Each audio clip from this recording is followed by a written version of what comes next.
छत्रपति शिवाजी महाराज। ये नाम सुनने भर से, देखने भर से, पढ़ने भर से एक अलग सी ऊर्जा हमारे अंदर प्रवाहित होती है, एक अलग सा जुनून, एक अलग सी ताकत महसूस होती है। उनके बहुत सारे कारनामे थे, बहुत सारे ऐसे शूरवीर प्रसंग थे जो हमें पढ़ना चाहिए। उनमें से एक प्रसंग आगरा का था कि सोचो वो कैसे दिखते हैं, छत्रपति शिवाजी महाराज कैसे दिखते होंगे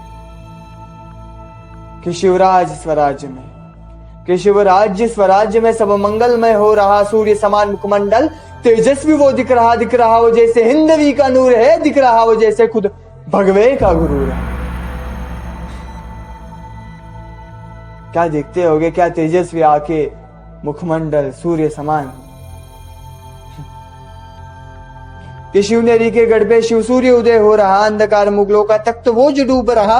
बचपन में बाल शिव ने राजनीतिक ज्ञान लिया, खेलने की उम्र में शस्त्र वो चला रहा। बचपन में कहते हैं कि बचपन में दी गई शिक्षा, बहुत संस्कार शिक्षा बहुत ही मूल्यवान होती है। कि बचपन में जीजाओं ने राम नाम सिखा दिया स्वराज का सपना, वो जो हकीकत हुआ हकीकत। वह सपना इतना ना आसान था और खुद मुगलों से लड़ना किसी बच्चे का ना काम था। तभी भी रायरेश्वर के मंदिर में शिवजी ने शपथ ली, स्वराज्य की यशो हुआ था कुछ यही से आरंभ हुई। एक एक कर हर किला वह जीत लिया, हिंदवी स्वराज्य बढ़ती सीमा नाप रहा। इसी बढ़ते स्वराज्य को किसी कफ्र की नजर पड़ी, दक्कन के भूमि पर शैतानों की नजर पड़ी।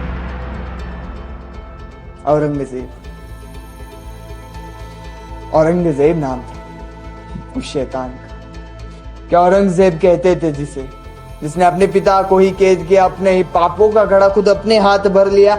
माता पिता है जो खुद ईश्वर अवतार है और पिता माँ को कैद करे, वह इंसान ना, वो इंसान थोड़ी ना, और तो शैतान है। कि पुरंदर के घर से शिव शंभू की गूंज उठी, कि पुरंदर के घर से शिव शंभू की गूंज उठी। गढ़ के एक दालन से किलकारी जो उठी, शिवजी ने तभी गागा भट्ट को बुला लिया। ग्रह की स्थिति को जरा अच्छी तरह समझ लिया। गागा भट्ट ने देखी और समझ ली ग्रह स्थिति, कि गागा भट्ट ने देखी और समझ ली ग्रह स्थिति। मुख से निकली वाणी जो खुद शिवजी ने है सुनी, अपनों से होगा धोखा उसे मृत्यु से कोई भय नहीं। मृत्यु सामने होकर भी मुस्कुराहट होगी होठों पे। कुछ साल यूं ही बीत गए, कुछ साल यूं ही बीत गया। औरंग कुछ ना कर पाया, लाल बगुला होकर वह मन ही मन सोच रहा, अरे कितने सरदार, साला गिनती हम भूल गए और दक्कन के किसी एक किले को भी नहीं हम छीन सके हैं। कितने सरदार भेजे और उस काफिर शिवा को मारने खातिर। कि खुशियों का माहौल उठाता, खुशियों का माहौल बनाता, कि खुशियों का माहौल बनाता। उसके सालगिरह का जो मौका था, राजे को दक्कन से आगरा बुलाना चाहता था। जाल बिछाया था उसने, राजे अच्छी तरह वाकिफ थे। प्रमाण रखकर निमंत्रण का वह आगरा की राह पे चल पड़े।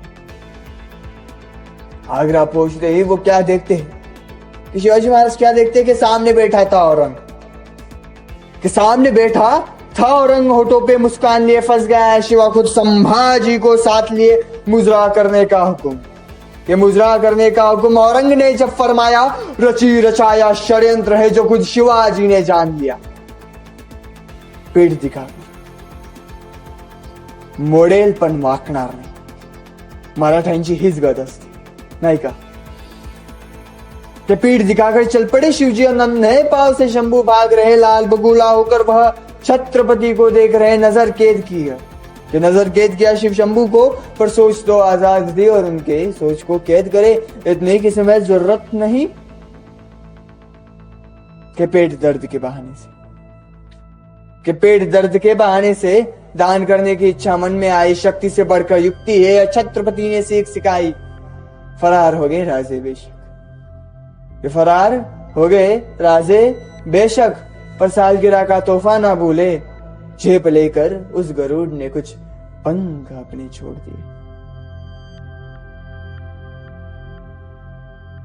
नन्हे पैर वो मथुरा में ही रुक गए। शस्त्रधारी को शास्त्र सिक्के वह अचंभित ब्राह्मण देख रहे। हाँ, महाकवि का जन्म हुआ था बाल शंभू के मनांगन में।